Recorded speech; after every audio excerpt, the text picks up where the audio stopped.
Bom dia, sejam bem-vindos à teleconferência de resultados do segundo trimestre de 2021 do Grupo Notre Dame Intermédica. Estão presentes os senhores Irlau Machado, CEO, Marcelo Moreira, CFO, e Glauco Desidério, diretor de Relações com Investidores. Informamos que todos os participantes estarão ouvindo a teleconferência durante a apresentação da empresa. Em seguida, iniciaremos a sessão de perguntas e respostas para investidores e analistas, quando mais instruções serão fornecidas. Caso alguém necessite de alguma assistência, por favor, digite *0. O áudio está sendo apresentado simultaneamente na internet, no endereço ri.gndi.com.br.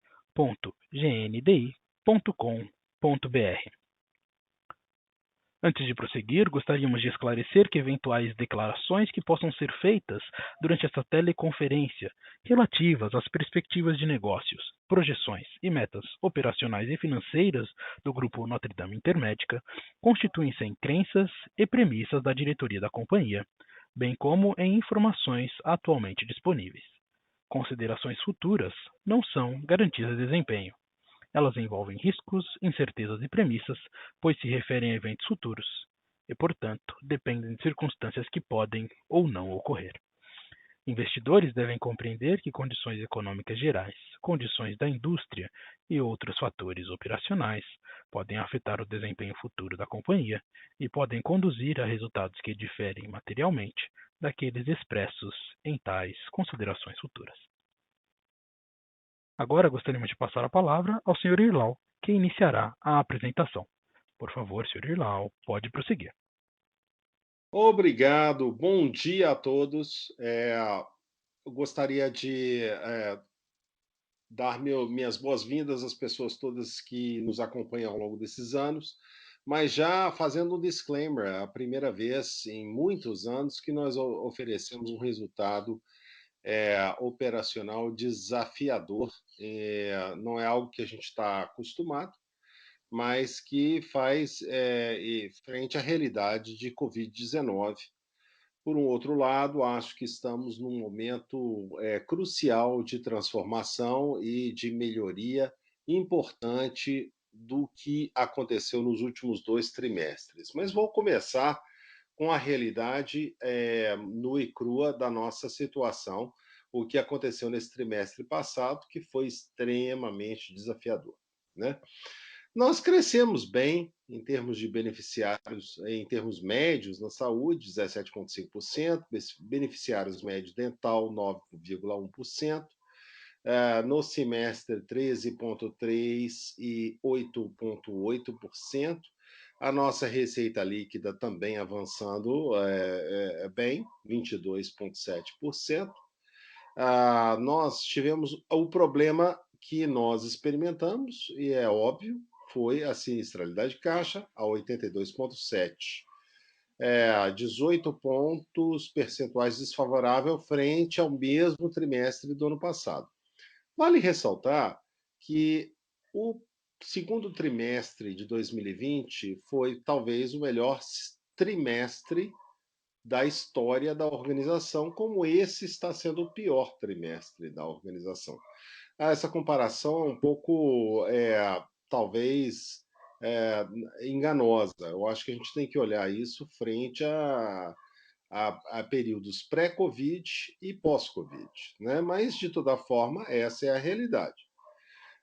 A nosso caixa, em termos de G&A, com uma melhora importante, nós continuamos sendo extremamente disciplinados e vale ressaltar que a escala de fato traz diluição de G&A em todos os formatos para a gente.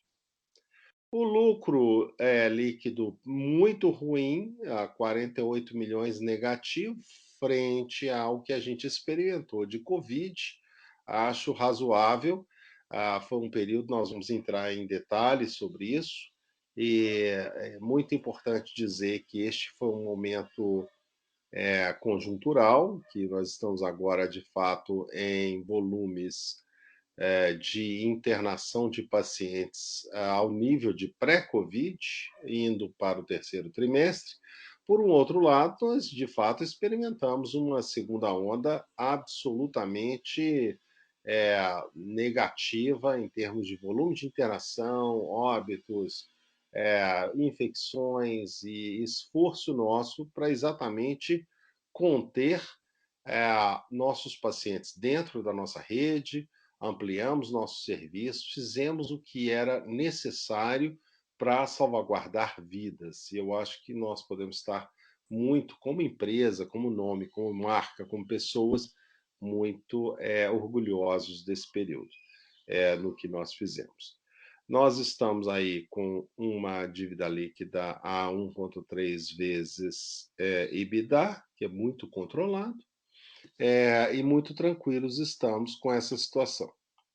Como vocês podem ver no gráfico, nessa primeira página, nós tivemos de fato uma reversão de resultados, fruto única e exclusivamente de Covid, não da estrutura do nosso negócio, o conceito por trás disso, a nossa filosofia e o nosso formato de ser. Por um outro lado, nós temos que ser bastante transparentes e dizer realmente isso nos impactou de forma dramática. Vamos adiante. Os destaques operacionais que eu gostaria de trazer para vocês, que ao longo do segundo trimestre de 21, o GNDI concluiu algumas aquisições importantes, o Grupo MedSanitas Brasil e o Grupo Hospitalar de Londrina, e anunciou a aquisição do Grupo Centro Clínico Gaúcho, no estado de Rio Grande do Sul. Continuamos com uma agenda estratégica, apesar dos problemas relacionados à infecção de Covid e todo o dilema que nós temos aqui em absorção desses volumes e o impacto sobre os resultados, continuamos com a nossa agenda estratégica crescendo o volume de leitos, de vidas e de distribuição para que possamos verticalizar nosso serviço e continuar com uma agenda estratégica de redução de sinistralidade. Alguns outros destaques eu acho que são importantes. No que diz respeito ao Centro Clínico Gaúcho, foi uma aquisição estratégica do principal operador de saúde verticalizado no estado do Rio Grande do Sul, permitindo a expansão das operações na região sul do país. Nós temos uma carteira lá de 175 mil beneficiários, 80% deles corporativos, e concentrado principalmente na região metropolitana de Porto Alegre. Nós também, nesse mesmo movimento, nós adquirimos o Hospital Humaniza, que foi recém-inaugurado na cidade de Porto Alegre, com 110 leitos e um potencial de expansão para 220. Nesse momento, essa expansão ainda não é necessária, mas será. E vamos dar início ao processo de expansão. A rede própria do Centro Clínico Gaúcho também conta com 20 centros clínicos, 13 unidades de coleta de análises clínicas, lembrando que nós temos hoje nossa própria marca, que é a NutriLabs. Nós estaremos em algum momento levando a marca para a região. O Hospital Maringá, um dos mais tradicionais da região, que foi fundado em 48, nós adquirimos agora, lembrando que nós tínhamos adquirido em Londrina um hospital há muito pouco tempo. Então, um hospital geral de alta complexidade, que realiza cirurgias cardíacas, neurológicas, é um hospital de alta complexidade, com 81 leitos, 12 unidades de UTI. Nós temos agora um pacote completo na região, incluindo Maringá, Londrina. A transação já foi concluída e o processo de integração, como vocês bem sabem, investidores, nós temos um track record de integração bastante importante. Nós fazemos esse processo de forma absolutamente rápida, eficaz e com sinergias bastante contundentes num período curto de tempo.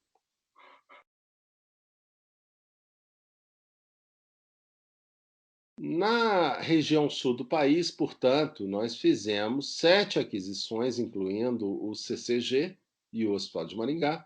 São 570 mil beneficiários na saúde, 700 leitos distribuídos em 8 hospitais, uma rede própria importante. Lembrando mais uma vez, a Intermédica começou sua trajetória de expansão em 2014 com tão somente 8 hospitais. Já na região sul, já temos esse número, tá? E temos um tamanho de mercado na região sul muito importante. Nós estamos falando de 30 milhões de habitantes, 18,6% do PIB nacional, é a segunda região mais rica do país, com uma expressiva participação em empregos formais e 14,5% dos beneficiários da saúde privada do país. Vocês podem ver no gráfico nesta apresentação a nossa participação em aquisições na região sul do país.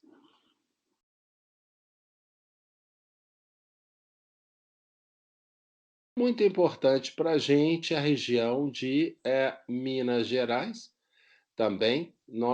E fora Minas Gerais, deixa eu continuar um pouquinho aqui em GNDI Sul, tá? Nós adquirimos a entidade LifeTake, que foi incorporada à Clinipan, uma conclusão da aquisição do Grupo Hospitalar de Londrina, com 2 hospitais na cidade. GNDI deu início a um processo de integração com controles internos, indicadores operacionais e financeiros, melhorias de processos e gestão de pessoas e modernização dos equipamentos hospitalares. Nós lançamos o plano de saúde Connect, muito baseado na trajetória de saúde do paciente e muito baseado também em telemedicina, mas iniciamos esse produto, inauguramos o Centro Clínico de Mercês, em Curitiba, dedicado exclusivamente à pediatria, com serviço de urgência e emergência 24 horas, atendimentos seletivos em diversas especialidades pediátricas e exames complementares. E fizemos 2 importantes aquisições para fortalecer a presença do GNDI na região, que foi o Hospital de Maringá e o próprio Centro Clínico Gaúcho. No que diz respeito a Minas Gerais, nós concluímos a aquisição do Grupo MedSanitas do Brasil e iniciamos o processo de integração, implantando nossos modelos de governança, regulação e protocolos médicos. O Hospital Life Center absorveu a demanda da operação do Hospital Barreiro, que era MedSanitas, e que passou a funcionar somente com pronto-socorro. Isso em função da nossa vontade de transformar a qualidade de MedSanitas na região metropolitana de Belo Horizonte. Nós temos lá no Life Center um hospital com credenciamento internacional em termos de qualidade, e por isso estamos derivando nossos pacientes de outros centros de especialidade para dentro do Hospital Life Center.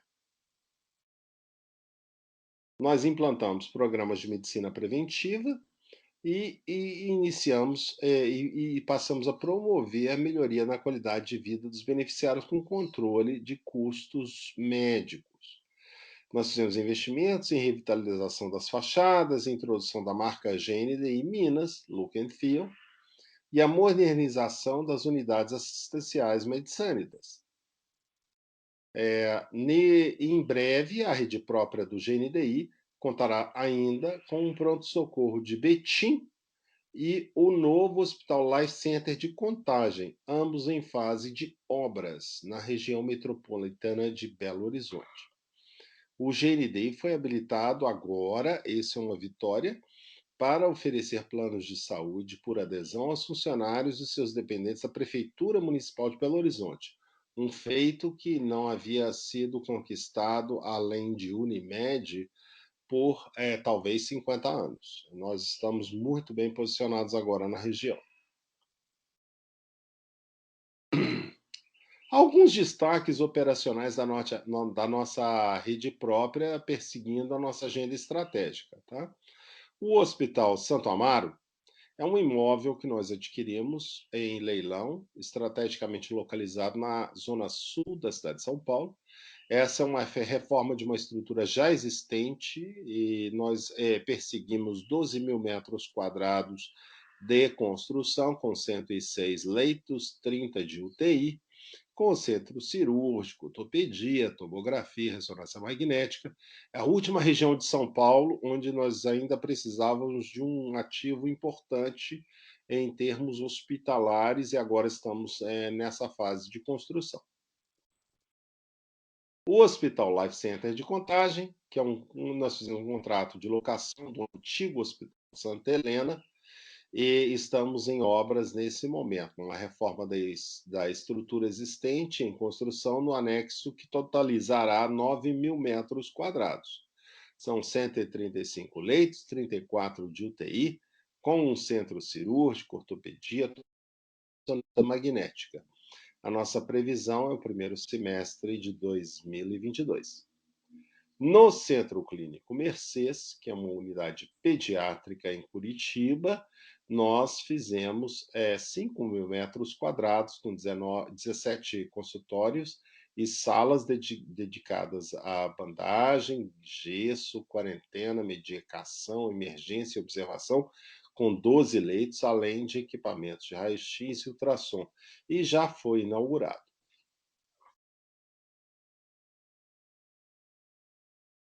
Uma agenda que para mim é absolutamente importante, é a do meu coração, aqueles que já conhecem meu trabalho na pessoa física a respeito de meio ambiente e gestão social, podem atestar para isso, é uma agenda absolutamente importante, não só para mim, como CEO da empresa, mas como membro do nosso conselho, uma agenda de coração do conselho do GNDI, que é a ESG. Em termos ambientais, nós estamos, é uma companhia que está totalmente engajada com a temática, né? E nós estamos tentando contribuir com o Acordo de Paris, nos esforços em busca de limitar o aumento médio de temperatura global a 2 graus centígrados por meio de programas e tecnologias para melhorar a eficiência operacional e reduzir as emissões de carbono. Ao longo dessa jornada, nós realizamos o nosso inventário de gases de efeito estufa, contemplando todas as unidades, verificado por auditoria externa, com escrutínio externo. Além disso, pela primeira vez em nossa história, realizamos a compensação de 100% das nossas emissões, tornando o GNDI uma empresa carbono neutro. Mais novidades surgirão através dos contratos que fizemos para a mudança da nossa matriz energética, que surgirá em breve. Poderemos falar sobre isso, a respeito de talvez 80 centros clínicos com energia fotovoltaica, além de vários dos nossos hospitais, dentro de uma matriz energética limpa.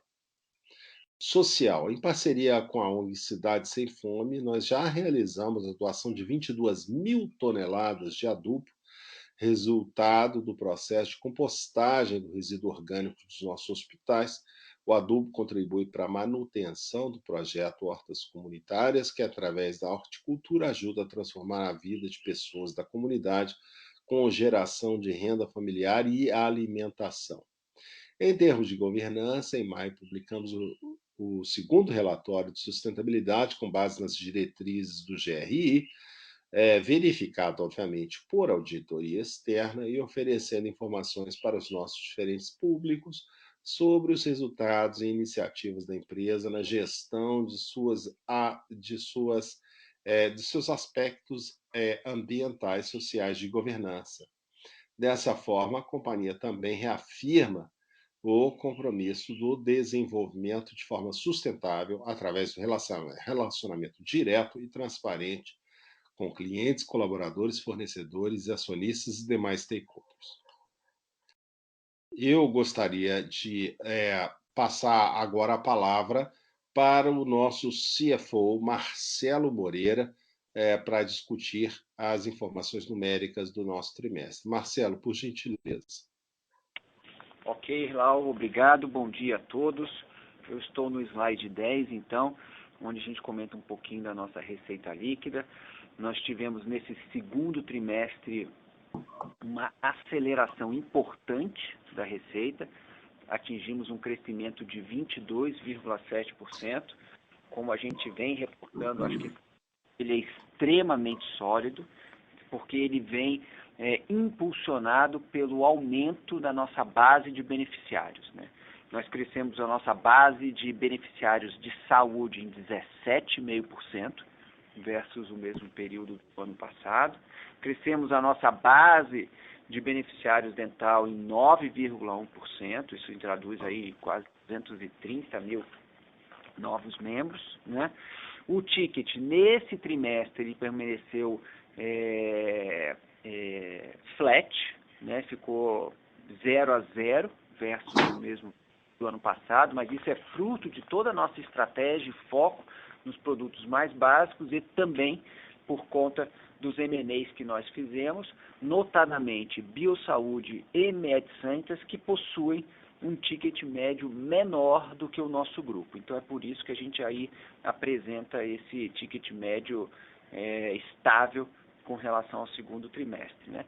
E aqui, depois de vários trimestres muito desafiadores, a gente traz aí uma ótima notícia na nossa receita de serviços hospitalares, onde a gente cresceu 207%. Isso significa, basicamente, que nós triplicamos o volume de receita de serviços hospitalares, saindo de 80 milhões para 248. Sabemos que a base no segundo trimestre de 2020 foi uma base extremamente comprimida, né? Mas a gente começa a enxergar, sim, um aumento gradual e uma recuperação da utilização dos nossos hospitais por outros convênios, que na base de mesmos hospitais cresceu 76%, e quando a gente adiciona os hospitais recém-adquiridos, né, nos últimos 12 meses, que foram muitos, né, o Hospital do Coração do Balneário Camboriú, Santa Mônica, Santa Brígida, Life Center, Climep e os hospitais de Londrina, aí sim, e só essas aquisições já trouxeram a mais 106 milhões de receita no trimestre. Então, acho que é uma performance bastante consistente e que indica aí essa trajetória de crescimento e de recuperação aí desses services. Indo para o slide 11, a gente faz um zoom dentro da evolução do número de beneficiários, né? Aqui vocês veem que a gente teve aí, então, 440 mil novos membros vindo do M&A, Biosaúde e MedSantas, que foram trazidos aí nesse trimestre. E quando a gente olha a expansão orgânica, foram 27 mil membros, aonde eu gostaria de ressaltar aqui a força, né, da atratividade dos nossos produtos, atingindo 194 mil novos beneficiários atraídos aí pela nossa equipe comercial. Assim como no trimestre anterior, o turnover, que é o impacto da macroeconomia dentro das nossas operações, ele está no 0-0, então nesse trimestre perdemos só 14 mil, nos 6 meses perdemos 16, né?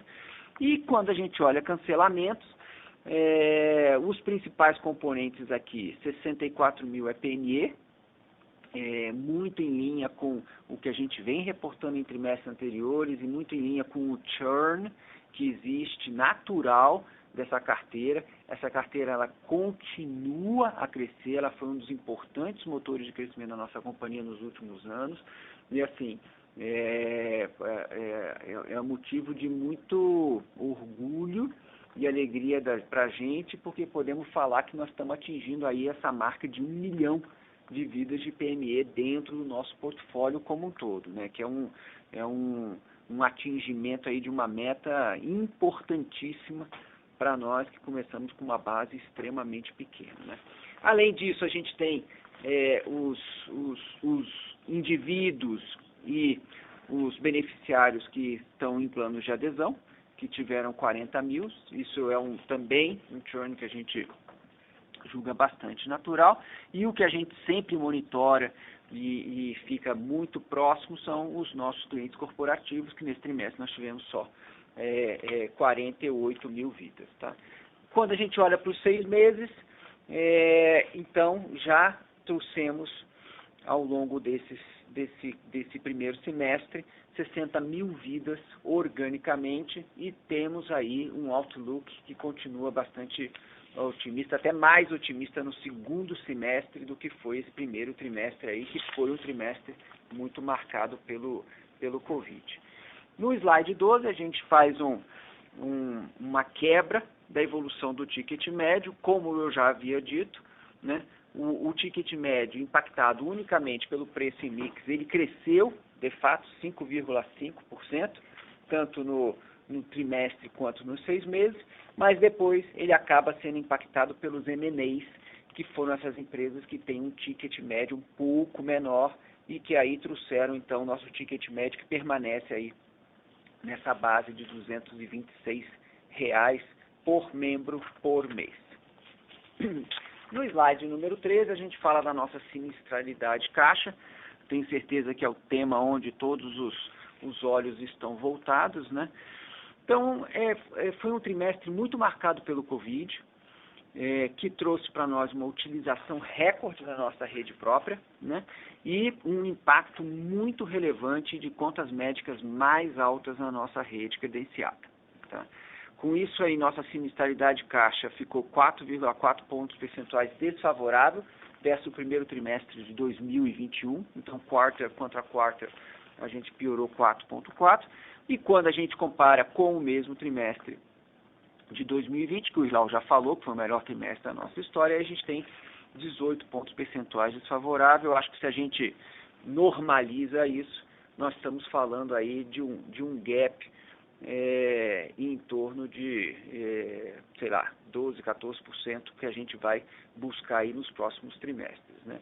Então, eu acho que quando a gente olha para as tabelas desse slide, eu acho que eles são bastante ilustrativos do histórico nosso, né, e do conjuntural que a gente tem vivido, né? Então, desde 2015, a gente vem fazendo um esforço bastante coordenado de reduzir nossa sinistralidade caixa de 74 para 73, 72,5, 71,5, 70, e no ano passado, beneficiado pelo Covid, 68,3, né? E aí, nesses 6 meses, a gente enxerga a sinistralidade indo de 66 para 80%, ou no trimestre de 64 para 82,7. Isto, senhores, é um soluço que nós passamos, é absolutamente conjuntural e tem, sim, muito, 90% a ver com a questão do Covid. O outro componente que eu gostaria de ressaltar aqui é a questão também dos M&As recentes, né? E aí, quando a gente olha para a parte de baixo das tabelas, né, o que foi aí o segundo trimestre versus o primeiro trimestre, né? Vocês vão se lembrar que no call do primeiro trimestre nós enfatizamos bastante todos os esforços que estávamos fazendo, né, para trazer os pacientes para dentro de casa, e isso deu frutos. A gente conseguiu alcançar o maior nível de verticalização da história da nossa empresa, com 75% das internações hospitalares dentro de casa, né? E no caso de consultas ambulatoriais também conseguimos, atingindo 76%, e foram estas iniciativas que, de certa forma, até amortizaram um pouco mais o impacto do Covid, que poderia ter sido pior. E por que ele poderia ter sido pior? Aí vamos para o slide 14. Aqui a gente traz aqui a curva de internações por dia, né, pacientes internados por dia, desde o começo da pandemia, né? Então, lá em 2020, quando a pandemia iniciou, nós atingimos o pior dia com 713 membros, né? Lá no primeiro trimestre, no dia 21 de março, nós atingimos aí uma marca histórica de 2.270 pacientes internados por Covid, né? E aí, quando fizemos o call, 6 meses atrás, relativo ao primeiro trimestre, já estávamos aí aliviados de que tínhamos nos afastado, né, daquele pico de 2.270 internações, já numa queda boa. Porém, o que acabou acontecendo neste segundo trimestre é que a média de internações ainda permaneceu muito alta. E muito alto significa, na média, quase 50% maior do que foi o primeiro trimestre. Tá? Agora, a boa notícia que é celebrada diariamente aqui dentro na nossa empresa, por todas as nossas equipes, é que o Covid finalmente recrudesceu bastante. Ele vem caindo dia após dia, a gente monitora isso bastante perto. Ele acontece não só em São Paulo, mas em todas as nossas regionais, trazendo aí não só um alívio muito grande, como um outlook, né, uma perspectiva para a nossa empresa bastante positivo. Essa segunda onda de Covid, eu gostaria só de ressaltar que ela resultou numa proporção maior de pacientes internados em UTI. Eram pacientes mais graves, pacientes que permaneceram mais tempo internado e pacientes aí que tiveram aí um uso bastante intensivo de medicamentos de altíssimo custo, né? Agora, acho que todos notam que, à medida que o Covid arrefece, a gente também vê uma volta à normalidade, né? E aí, nesse espírito dessa volta à normalidade, eu acho que a gente enxergou um aumento bastante grande de análises clínicas e exames de imagem, aonde também eu queria ressaltar que o Notre Labs atingiu o recorde, o nosso novo recorde de atendimentos e de exames processados num único mês, 2.700.000. É um número que ele cresce mês após mês, né? E que também é um importante fator amortecedor aí dos custos do Covid. Utilizando o CID, né, que é a hipótese diagnóstica Covid-19, a gente rastreou o impacto sobre a nossa sinistralidade e a gente chegou aí num número de 358 milhões, isso sendo a soma tanto da nossa rede própria quanto da nossa rede credenciada, né?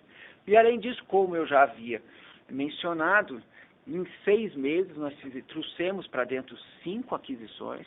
Essas 5 aquisições estão em processo acelerado de integração, porém a gente ainda encontra níveis de sinistralidade acima da média histórica do GNDI e, portanto, esse também contribuiu aí para uma pressão na nossa sinistralidade. Indo para o slide 15, a gente fala um pouquinho sobre o nosso DNA caixa, nossas despesas comerciais. Historicamente, nosso DNA caixa ele ficou aí em torno de 8,7% a 9%, mas vocês podem ver pelo gráfico que ao longo dos últimos trimestres a gente tem conseguido aí uma disciplina bastante grande em controlar o gasto nominal, que no segundo trimestre de 2021 atingiu 234 milhões, com o menor nível da nossa série histórica atingindo aí 7,3%. Então esse ano a gente vai ter com certeza aí uma diluição do nosso DNA caixa frente aos parâmetros dos anos anteriores, né? Já no caso das despesas comerciais, a gente vinha observando esse discreto crescimento. No trimestre passado a gente atingiu 5,5% e como a gente tinha indicado, né, estabilizamos nesse patamar, que é um patamar que reflete aí um pouco do perfil das vendas, mais PME, né, e também ainda reflete um pouquinho de outras receitas ainda um pouco comprimidas, em recuperação, mas ainda comprimidas, que é o caso de Hospital Services. Por fim, então, no nosso EBITDA ajustado, na página 16, a gente também vinha nessa trajetória, né, de melhoria consistente do nosso EBITDA, que em 2015, 2016 era 12%, fomos para 13%, 14%, 15%, 17%, né? E nesse trimestre, foi um trimestre aí desfavorável, porém, eu gostaria de ressaltar que a gente manteve nossa disciplina e foco na agenda estratégica, visando dar continuidade ao nosso processo de criação de valor, com foco em crescimento, verticalização e atendimento médico de alta qualidade, né? Acho que o slide em si mostra os principais números, mas eu acho que é importante compartilhar com vocês todos um pouco desse pano de fundo, nosso backstage, né, durante esse período de crise, né? Acho que como organização é um orgulho muito grande poder participar desse grupo. Se vocês vissem o altíssimo nível das nossas reuniões de diretoria semanais, das nossas reuniões de conselho, todas as discussões estratégicas que tivemos, né, eu diria que, acho que perante uma crise, né, as empresas e as pessoas podem adotar várias posturas, né? Uma delas é paralisia. Nós optamos justamente pelo oposto, por agir, por enxergar a crise como um momento de oportunidade, né? Vimos aí nossas equipes de operações sendo verdadeiros heróis, batalhando com o Covid, enquanto que o nosso time regulatório fazia batalhas diárias aí no Congresso, ANS, entidades de classe, para mostrar a gravidade da situação. E, ao mesmo tempo, aí, nosso time de obras e engenharia está com dezenas de frentes de trabalho, retrofitando todas as unidades medicânicas que já estão com a cara GNDI, retrofitando as unidades Clinipan também para nova padronização visual. Nesse momento a gente está com 5 pronto-socorros autônomos que são muito importantes para nós em construção, sendo 2 em São Paulo, 2 no Rio, 1 em Minas Gerais.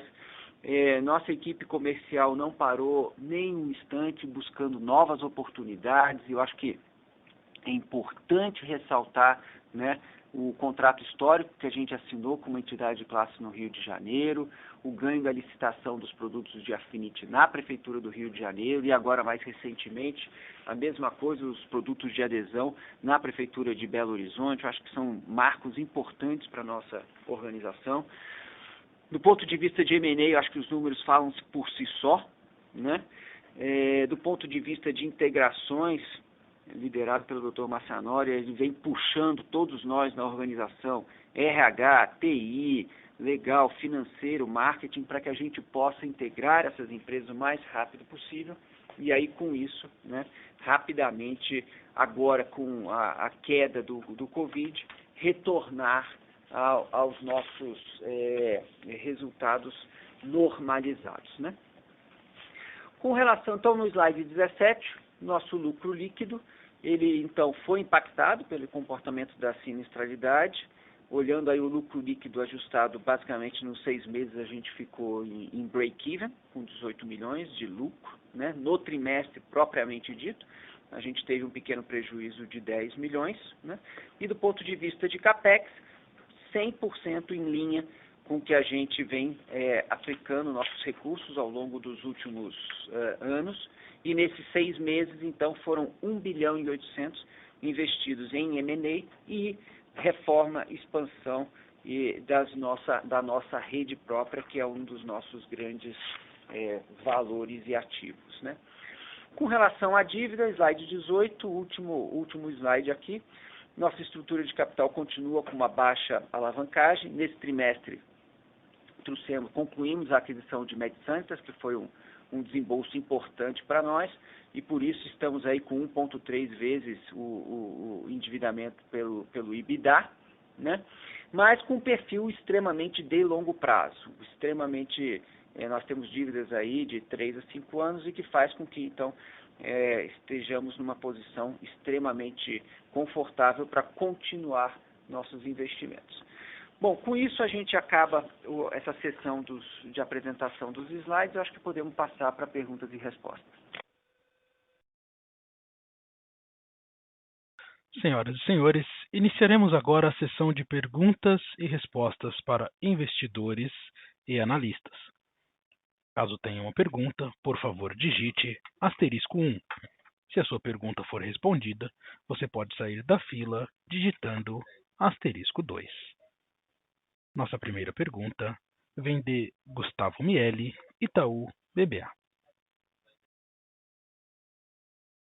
Bom dia, Erlau, Marcelo, Glauco, obrigado pela apresentação, obrigado por pegarem as minhas perguntas. São 2 pontos rápidos aqui do nosso lado. A primeira pergunta aqui seria mais uma análise micro da Praça de Porto Alegre, né? Acho que depois da aquisição aqui do Centro Clínico Gaúcho, Porto Alegre passa a ser uma praça de relevância alta para a companhia. E aí eu queria ouvir um pouco de vocês em relação ao que vocês esperam de dinâmica de competição com a Unimed Porto Alegre. Né? O que vocês acham que é produto médio deles? O que vocês acham que pode ser o market share estrutural aqui da Unimed a partir do momento que vocês fazem um ramp-up da companhia nessa praça, tá? Então, acho que entender um pouco aqui competição em Porto Alegre seria a nossa primeira pergunta. E um segundo ponto aqui do nosso lado, pessoal, sim, ao longo aí dos últimos meses, vocês anunciaram movimentos interessantes em entradas em novas praças através de licitações, né? Processo de chamamento público, Marcelo até destacou isso na apresentação. Queria entender um pouco o que vocês veem de economics desses movimentos, se esse processo de entrada através de licitação em affinities pode fazer sentido para outras praças, se vocês estão monitorando isso, se a gente pode assumir essa alavanca como uma ferramenta de crescimento orgânico importante para a companhia. Então, acho que seriam esses dois pontos, pessoal, Porto Alegre e processos de licitação. Muito obrigado. Me escutam bem? Sim. Sim, não, I'll take a stab at it e depois ofereço ao Marcelo alguns comentários, né? Basicamente é o seguinte, ao longo dos anos, por uma questão de boa governança, nós diminuímos drasticamente a nossa exposição ao setor público. De 100 e alguns contratos, passamos a 30 e poucos. Simplesmente para ter certeza de que estávamos em contratos adequados do ponto de vista de rentabilidade e governança. Nós estamos absolutamente abertos a contratos de licitação e de boa governança com entes públicos, e estamos atentos a isso, de forma que, mas sempre com a atenção para que sejam contratos viáveis e sustentáveis do ponto de vista de custo-benefício para a organização. E nós vimos essa oportunidade tanto em Belo Horizonte quanto no Rio de Janeiro. Nós endereçamos esse nosso interesse e conquistamos essa vitória. Do ponto de vista de Rio Grande do Sul, acreditamos que o Estado seja absolutamente estratégico, não só para a região sul do país, mas com olhos até mais além. Mas, definitivamente, é um momento de entrada no Estado onde podemos, então, vislumbrar oportunidades em menores concentrações demográficas no Estado, contando com uma infraestrutura absolutamente robusta em Porto Alegre para que possamos endereçar esse mercado. Nesse momento, acho que temos uma oportunidade incrível de oferecer um serviço nacional com boas oportunidades de integração de produtos na região, além da criação de produtos micro-regionais, que é também uma vitória nossa de entender exatamente o que a população quer no seu entorno, e acho que temos uma grande oportunidade de oferecer algo diferente e absolutamente robusto em termos de planos de saúde no Rio Grande do Sul. Estamos muito confiantes na nossa capacidade de oferecer rede, de oferecer serviço, qualidade e, obviamente, oferecer até uma nacionalização de produtos da região do Rio Grande do Sul para empresas de grande porte. Então, nós estamos endereçando microempresas, pequenas empresas, médias empresas e, definitivamente, as empresas de cunho nacional. Marcelo, só complementar uma questão aqui. Com relação às Unimedes, né, eu acho que a gente está bastante habituado a concorrer com as Unimedes, certamente um player de qualidade, mas com um ticket bastante mais alto, né? Aqui em São Paulo a gente concorre com a Central Nacional de Unimedes, no Rio a gente concorre com a Unimed Rio, em Curitiba a gente concorre com a Unimed Curitiba, em Belo Horizonte também, né? E agora o Rio Grande do Sul será mais uma, né? Eu acho que é muito interessante o jeito que você colocou a pergunta, Gustavo, porque essas licitações para você trabalhar nesses produtos de modalidade de adesão justamente vem atacar um dos nichos talvez mais guardados a sete chaves pelas Unimedes, que durante anos foi o único prestador lá em Belo Horizonte, né? E eu acho que tem uma oportunidade muito grande. No Rio de Janeiro era um outro player regional que prestava esse serviço, mas também era um nicho totalmente fechado e que a gente foi lá e atacou. Então acho que tem a ver sim com essa estratégia nossa e de que à medida que a gente tem essa rede que o Rival falou, a gente consegue alavancar e oferecer ela para vários tipos de públicos, além daqueles públicos tradicionais. Excelente, Irlau, Marcelo, super obrigado pelas respostas. A próxima pergunta vem de Joseph Giordano, Banco JP Morgan. Olá, bom dia a todos, bom dia Irlau, bom dia Marcelo, obrigado por pegar a minha pergunta. Você acabou de comentar um pouquinho da dinâmica competitiva, eu queria entender um pouquinho como é que vocês estão vendo a dinâmica de preço evoluir na indústria, com o decréscimo dos planos individuais, entender se tem gente ficando um pouco mais agressiva, nem tanto pelo preço que você teve no individual, mas talvez pelo sinistro mais baixo não estrutural que a gente viu no passado. Então, até entender se vocês vislumbram uma oportunidade um pouco mais forte de crescimento quando a gente olha para os próximos 2 anos. E a minha segunda pergunta ela vai um pouco nessas frentes, né, que vocês estão comentando também. Como é que vocês estão vendo as integrações dessas novas plataformas de crescimento que vocês colocaram de pé, né? Acho que talvez a principal delas e mais avançada hoje à frente em BH e Minas Gerais. E a segunda aí é no sul do país, que vocês colocaram mais uma peça importante para fechar esse eixo aí São Paulo, Porto Alegre ou Curitiba, Porto Alegre. Obrigado. E se você me permite, eu gostaria de endereçar a segunda pergunta primeiro, depois a primeira. Nós estamos num processo muito acelerado de integração, e isso graças a uma experiência de 25 aquisições ao longo dos últimos anos. Nós temos uma equipe dedicada para a integração de empresas, e essa equipe muito bem montada, com desde administradores, economistas, epidemiologistas, analistas de processos, etc., com uma vertente para integrar, e TI, obviamente, né? Mas com uma aguerrida vertente de guerra para integrar empresas adequadamente. E temos feito isso de forma diligente ao longo dos anos, com uma disciplina muito grande.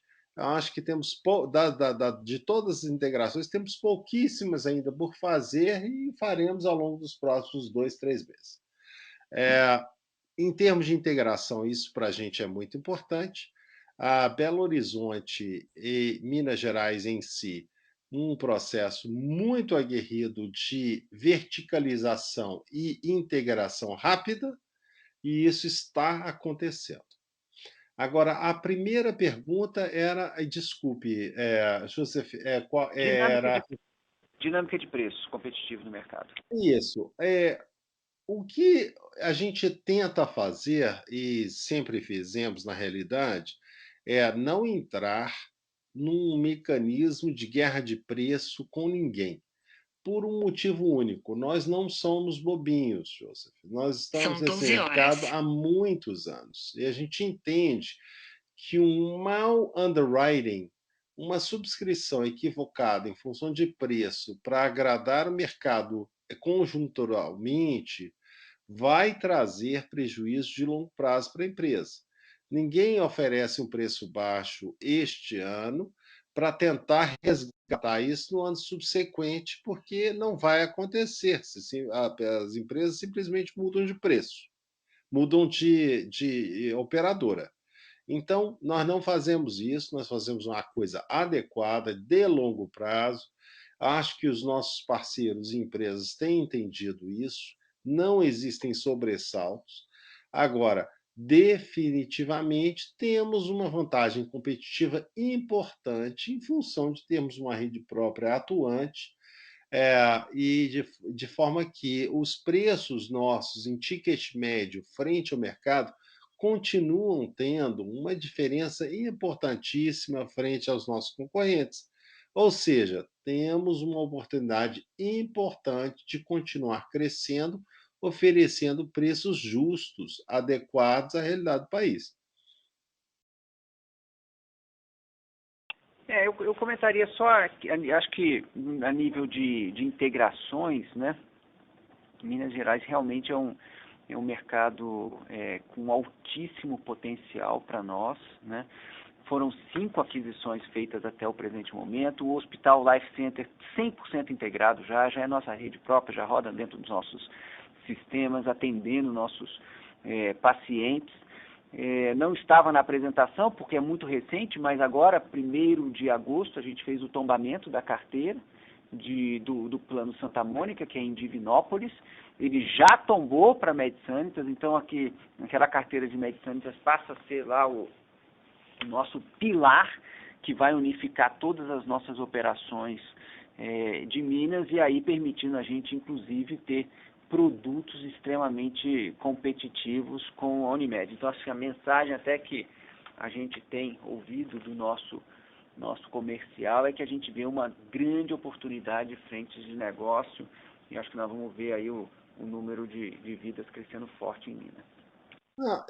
É interessante mencionar, né, Marcelo, que ao longo desse breve período de presença em Belo Horizonte, já conseguimos incrementar nossa carteira lá de forma dramática.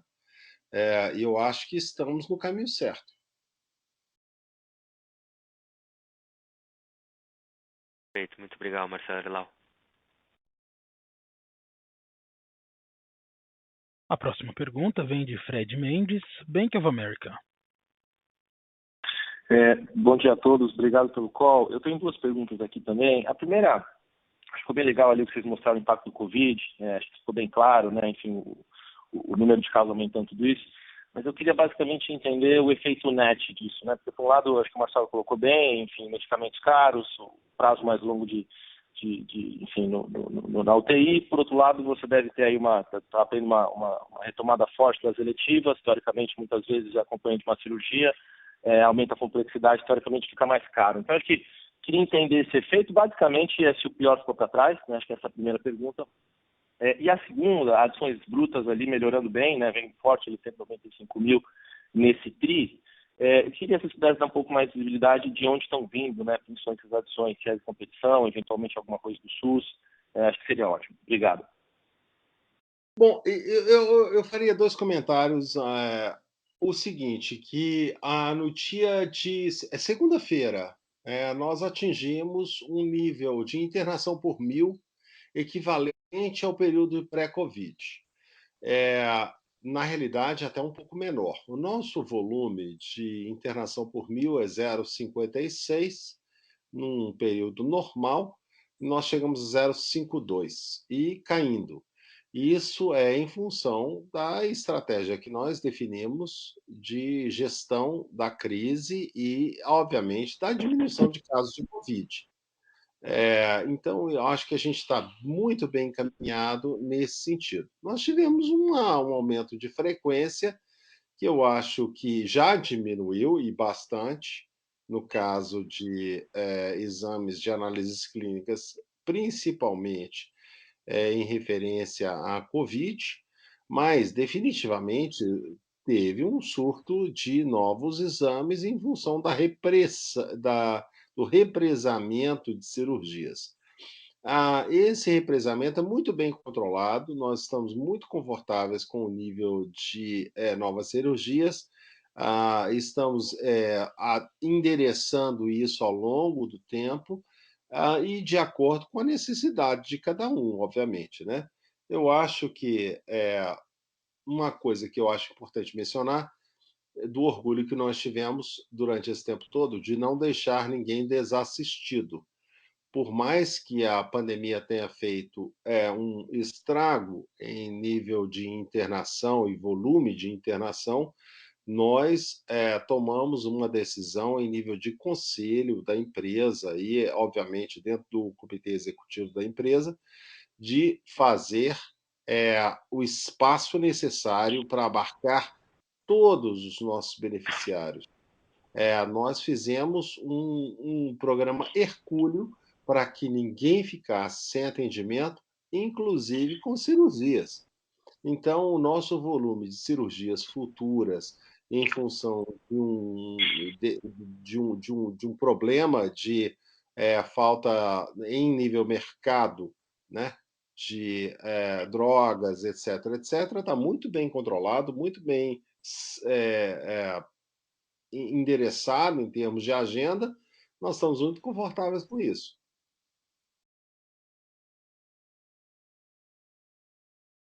Perfeito, super.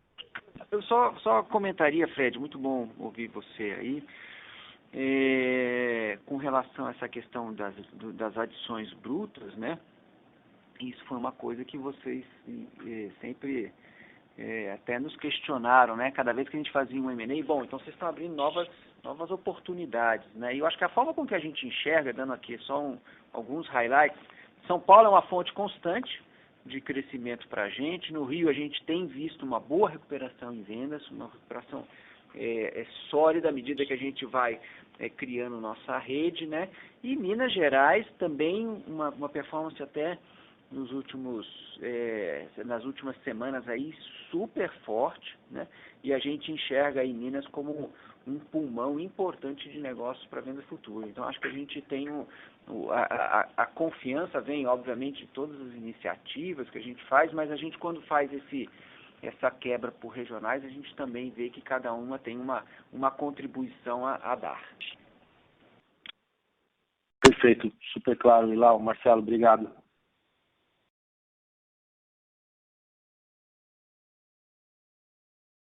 A próxima pergunta vem de Leandro Bastos, do Citi. Oi, pessoal, bom dia. São duas perguntas aqui. A primeira, acho que nesse ponto ainda do Merex, acho que equilibrando aqui todos os pratinhos, né, macro, ambiente competitivo, as novas parcerias e geografias, deixem comentar como é que vocês estão de expectativa para a Merex, para crescimento durante o segundo semestre. Essa é uma primeira. E a segunda, na verdade, mais para tirar aqui uma dúvida, quando vocês comentam que o nível de internação, né, ele está já próximo ao pré-Covid, só para confirmar se isso aqui é internações totais ou só internações em Covid.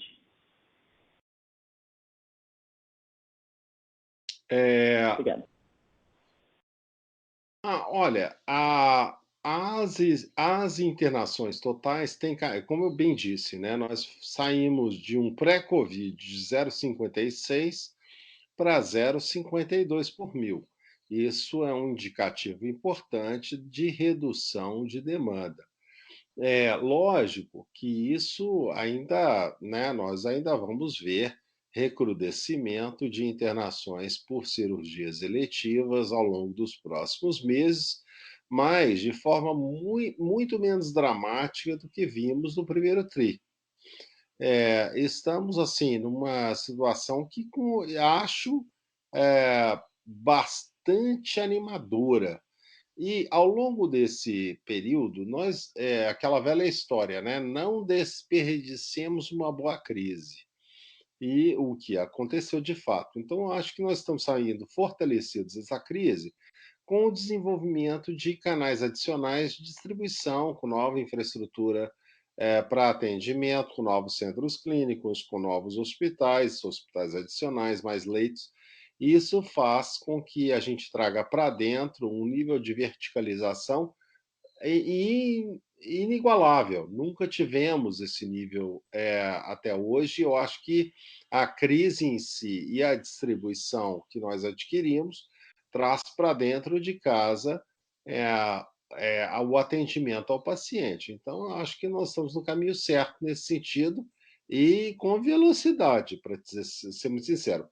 Eu disse o contrário na nossa última reunião de apresentação de resultados, onde eu disse claramente da minha preocupação com o segundo trimestre em função da crise de Covid. Neste momento, eu digo um pouco o contrário. Eu estou muito animado com o futuro em função não só de verticalização, como a diminuição de frequência em todos os sentidos. E só complementando aqui também, olhando até para as metas internas da companhia, né? Se a gente entregou no Net Adds, nos primeiros 6 meses, 59 mil vidas, e essa segunda metade do ano, nossas metas internas é entregar acima disso. Mas muito importante, gente, entregar vidas com rentabilidade e do ponto de vista de gestão de risco e underwriting ou subscrição adequadas ao nosso modelo de negócio.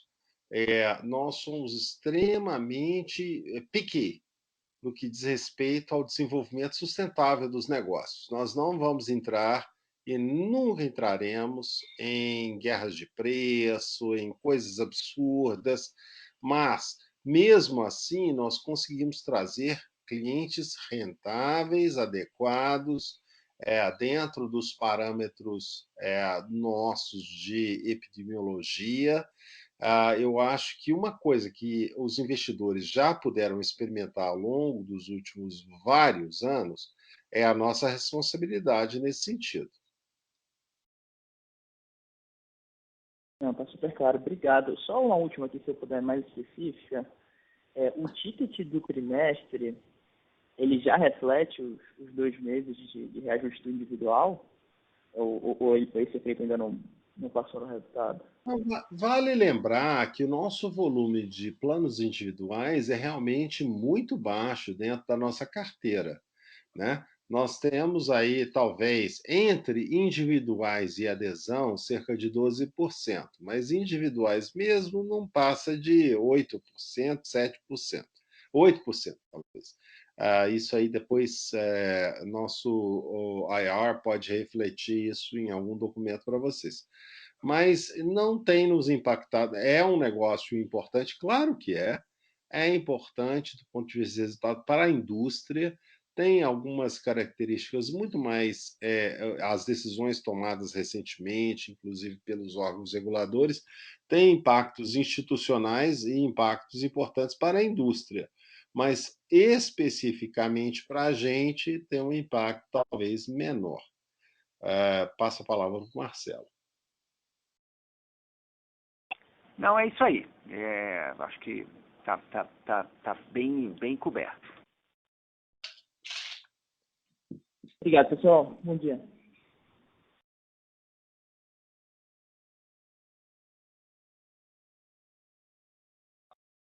Nossa próxima pergunta vem de Gustavo Tisseu, do Bradesco. Bom dia, Lau. Bom dia, Marcelo. Aqui são 2, 3 perguntas rapidinhas. A primeira é um pouco ligada ao backlog ainda. Queria entender um pouco se vocês conseguiriam passar uma imagem para a gente dos últimos 12 meses, o impacto ex-Covid, que a gente consegue ter uma ideia se já está voltando ao average da companhia, o MLR, ou se a gente tem como esperar ainda um backlog acontecendo para frente. E se pudesse encaixar um pouco com aquela questão do Not Labs que vocês comentaram, que eles estão com exames all-time high, se a gente pode entender isso como exames terceirizados estão vindo para o Not Labs, ou se GMBI como um todo está all-time high, isso poderia significar maior diagnóstico de possíveis procedimentos que podem ocorrer depois, nos próximos meses. E uma terceira ou segunda questão seria ligada àquela questão das entidades públicas ainda, que vocês já comentaram um pouco. Se vocês poderiam passar para a gente que seria um addressable market, se teria um grande potencial, se tem outros players jogando em outros estados sozinhos que vocês poderiam atacar. Só para a gente ter uma ideia do que a gente poderia colocar no valuation, o que poderia esperar de vida desse segmento. Olha, sem dúvida nenhuma, nosso IR pode entrar em contato para dar detalhes em termos numéricos, mas conceitualmente, o que eu vejo em termos de exames laboratoriais, sem dúvida nenhuma, continua sendo um agressor o próprio exame de Covid, né? Mas que está diminuindo paulatinamente, está diminuindo. Agora, exames para possíveis procedimentos cirúrgicos, etc., eu acho que eles estão num patamar razoavelmente normal, por óbvio, né, em função de um arrefecimento da crise de Covid ao longo de vários meses, obviamente, podemos esperar algum incremento cirúrgico nos próximos. Porém, do que nós temos em nível de agendamento, está muito sob controle, muito adequado, muito tranquilo, dentro da razoabilidade do negócio. Agora, exames continuam sendo um problema, mas principalmente em função de Covid, e à medida que a crise tem, vamos dizer assim, um abrandamento, isso, obviamente, terá um impacto sobre esse volume de exames, né? Do ponto de vista de novos negócios em outras cidades e etc., lógico, nós estamos sempre concorrendo em, vamos dizer assim, oportunidades que entendemos não só do ponto de vista de boa governança corporativa, adequados controles de compliance, endereçando contratos que acreditamos serem passíveis de serem servidos por Notre Dame Intermédica, dentro de acordos corporativos internos. E temos várias oportunidades, sempre que a gente imagina uma oportunidade, nós temos uma equipe própria funcionando só para este propósito, incluindo jurídico, comercial, técnico e assistencial, para entender se nós podemos oferecer uma solução que agregue valor à sociedade dentro das regras do jogo. Perfeito, Irão. Obrigado pelas respostas. A próxima pergunta vem de Vinícius Ribeiro, UBS. Pessoal, bom dia a todos. Obrigado pela pergunta. Duas perguntas sobre o mesmo tema aqui. Vocês comentaram que houve um aumento do nível de verticalização durante o trimestre, enquanto a gente viu as receitas em hospitais crescendo concomitantemente. Vocês conseguem, primeiro, dar uma ideia de quanto daqueles 360 milhões de reais de Covid que vocês comentam veio de sinistro com terceiros? E o segundo, se a gente pudesse explorar um pouco como que o aumento de verticalização e a receita de hospitais conversam à medida que a demanda volte. Esse nível mais alto de verticalização é de algum modo estrutural e pode permitir um ganho de sinistro ou produtos mais baratos já em 2021? Ou tem algum outro ponto aqui que a gente está pegando? Obrigado. Olha, definitivamente tivemos um incremento importante de sinistralidade oriunda de terceiros, ou seja, rede credenciada. Em função disso, nós movimentamos toda a empresa exatamente para reeducação de contratos ou reconfiguração de contratos, redução de contratos e descredenciamento de abusivos, para exatamente buscar um equilíbrio normal, natural na situação. Nós temos hoje uma verticalização que é fruto de duas coisas, obviamente, do trabalho das nossas equipes de regulação de sinistros para internalização de casos graves em outras partes, mas também pela qualidade dos ativos que nós temos hoje. Nós realmente desenvolvemos uma rede própria com qualificação internacional. Nós temos hospitais com um Joint Commission, com Kementum, com o escrutínio externo da comunidade de saúde internacional, dizendo que as nossas instalações são top de linha. E se você olhar relatórios de entidades de classe a respeito de suas epidemiologias, você vai entender que a nossa está em altíssimo nível. E por conta disso, nós estamos vendo produtos de rede aberta, PPO, em nível recorde, voltando para a nossa rede, em função da qualidade da rede que nós temos. Então, eu acho que tem um papel lógico de busca de oportunidade para trazer para dentro aqueles que estariam fora, mas existe um voluntariado, ou seja, pessoas querendo vir para a rede própria simplesmente porque ela é de excepcional qualidade. E eu acho que isso é algo que permanece. Né?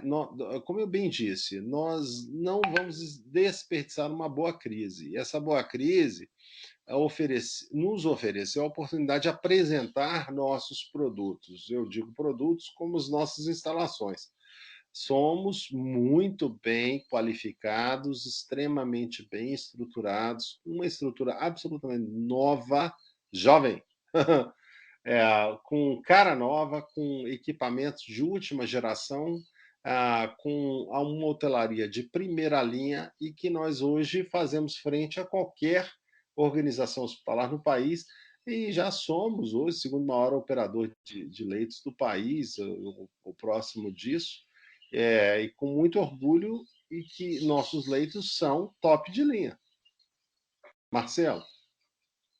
Eu acho que eu diria com certeza que os ganhos da verticalização eles são estruturais, porque tem a ver com essa melhoria da rede própria, melhoria e expansão. Se a gente pensar em Curitiba, foi o Santa Brígida, que nós não tínhamos, então a gente conseguiu internalizar partos e aumentou substancialmente. Em Minas, com o Life Center, então internalizando com qualidade, né, em Belo Horizonte, na principal avenida da cidade, um belíssimo hospital, Joint Commission, como o Ilau comentou. Agora no Rio, então, a gente continua, foram 3 hospitais que nós já compramos e agora anunciamos mais um hospital, que esperamos fechar até o final do ano, que é um hospital em Niterói. Então, em linha com o crescimento de vidas, a gente vai buscar também mais verticalização. Então, sim, eu acho que os ganhos de verticalização são estruturais.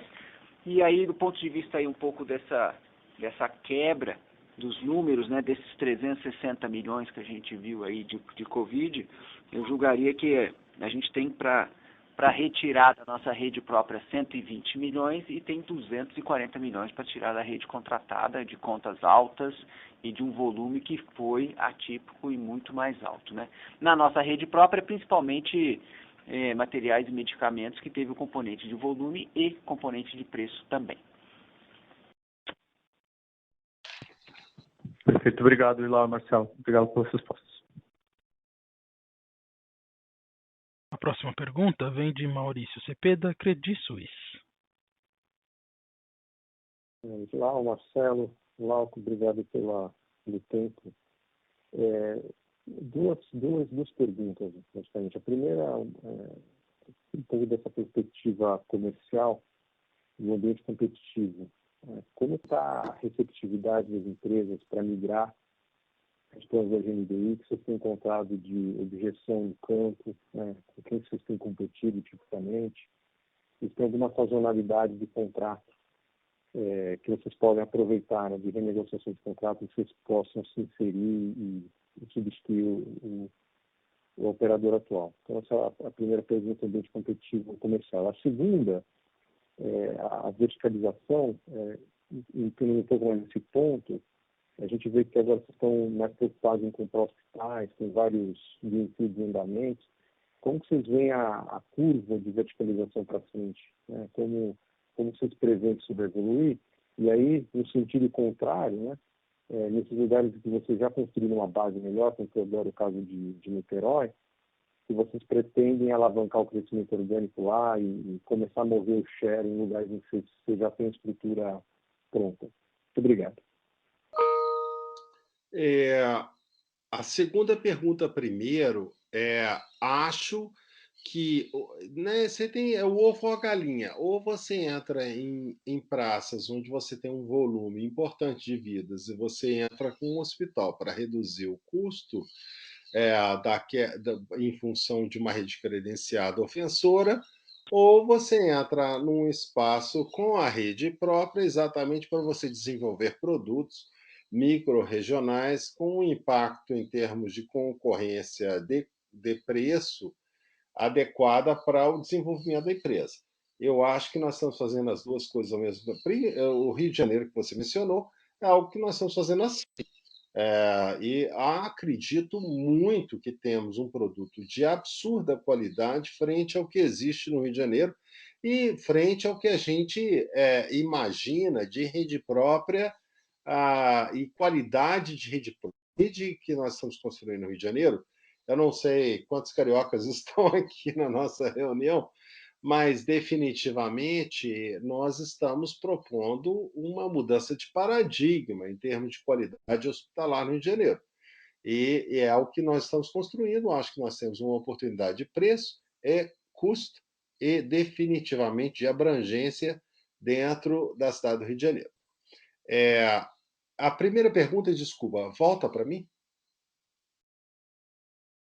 A primeira pergunta era com relação à opinião das empresas aí, dessa vontade de migrar para o GNDI. Eu acho que eu posso começar aqui. Eu acho que o que a gente tem percebido é uma intenção muito grande. Acho que as empresas hoje, até muito mais do que há 3 anos atrás, conhecem o grupo, entendem nossa proposta. Eu acho que no passado, rede verticalizada era até vista ainda com um pouco de receio. Eu acho que hoje é um modelo absolutamente presente, marcante no mercado. O que a gente enxerga é na hora que essa empresa, né, motivada a mudar de plano e dar notícia para o operador atual, é que aí começa toda uma rede de tentativa de retenção desses clientes.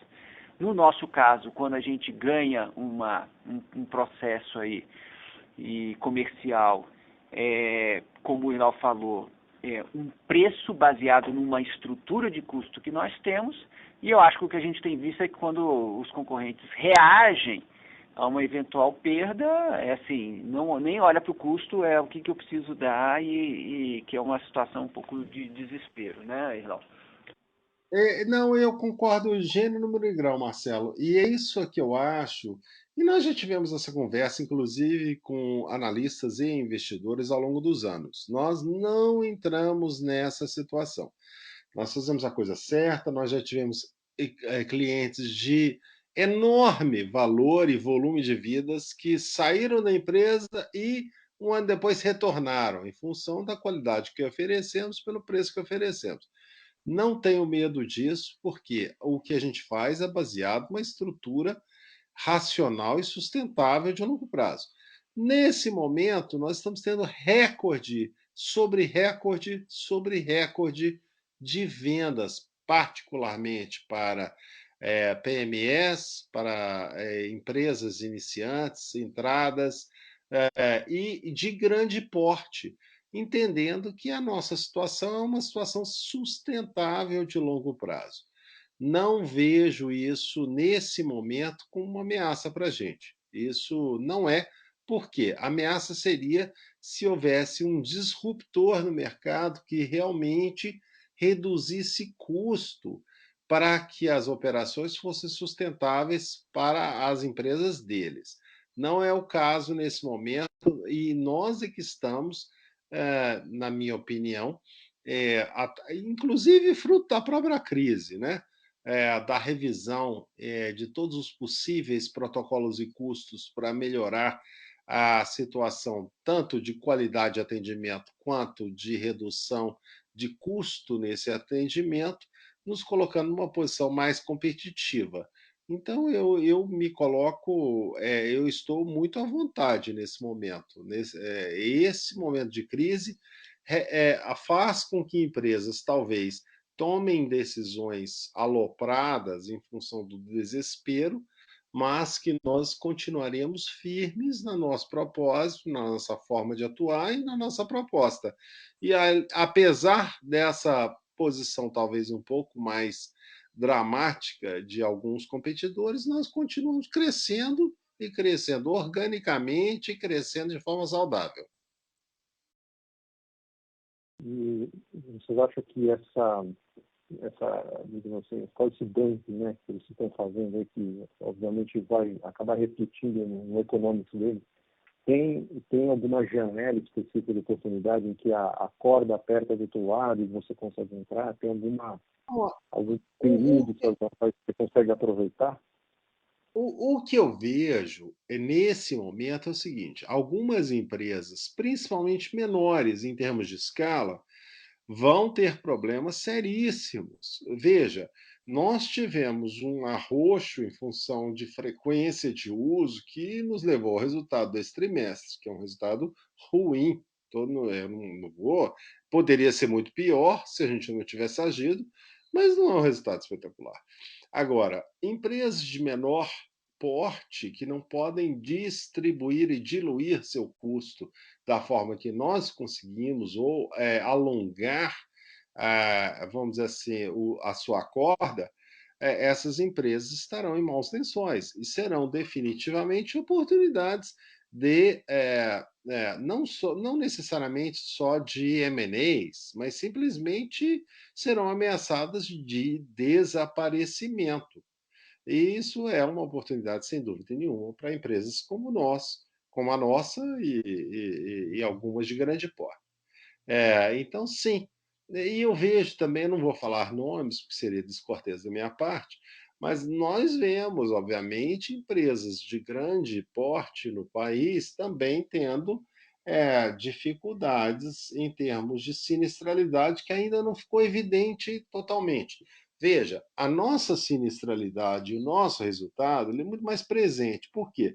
Porque o ciclo operacional de uma empresa que detém uma rede própria da quantidade, qualidade e volume que nós temos, ela é muito mais presente, é 30 dias. Uma rede credenciada totalmente tem um ciclo operacional talvez de 90 dias, né, porque as contas não chegam tão rapidamente, em função de que são redes credenciadas e que podem ser negociadas, que podem ser alongadas, que podem ser.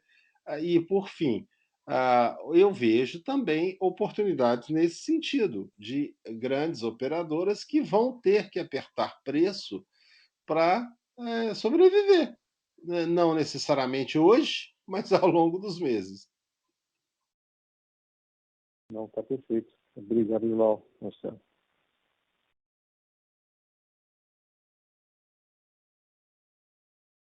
Encerramos neste momento a sessão de perguntas e respostas.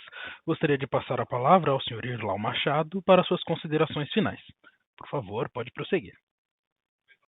Obrigado. Olha, um forte abraço a todos vocês. Gostaria que vocês e suas famílias continuassem com saúde. É importantíssimo continuar mantendo o processo de distanciamento social e o uso de máscara e de todas as medidas protetivas. Quero muito saúde de todo mundo. Entendam, este é um momento ainda crítico para o país e para o mundo, e vocês vão poder contribuir, sem dúvida nenhuma, para a melhoria disso, reverberando esses comentários através das suas reuniões. Do ponto de vista de resultado da empresa, mais uma vez, entendo que esse talvez seja talvez o momento mais difícil da minha vida, que foi apresentar um resultado desafiador operacional. Por um outro lado, é um momento absolutamente, na minha modesta opinião, exciting, porque eu vejo não só o fim, a luz no fim do túnel, mas como eu vejo um momento mágico de transformação e crescimento depois de tão longo, vamos dizer assim, um período muito complexo, muito desafiador, muito detrimental à história da empresa, mas nesse momento eu me sinto absolutamente confiante de que estamos num momento de transformação e de melhoria contundente para a nossa empresa e para o mercado. Com isso, eu deixo a vocês um forte abraço e um desejo de saúde. Obrigado. A teleconferência de resultados do segundo trimestre de 2021 do Grupo Notre Dame Intermédica está encerrada. Agradecemos a participação de todos e tenham uma boa tarde.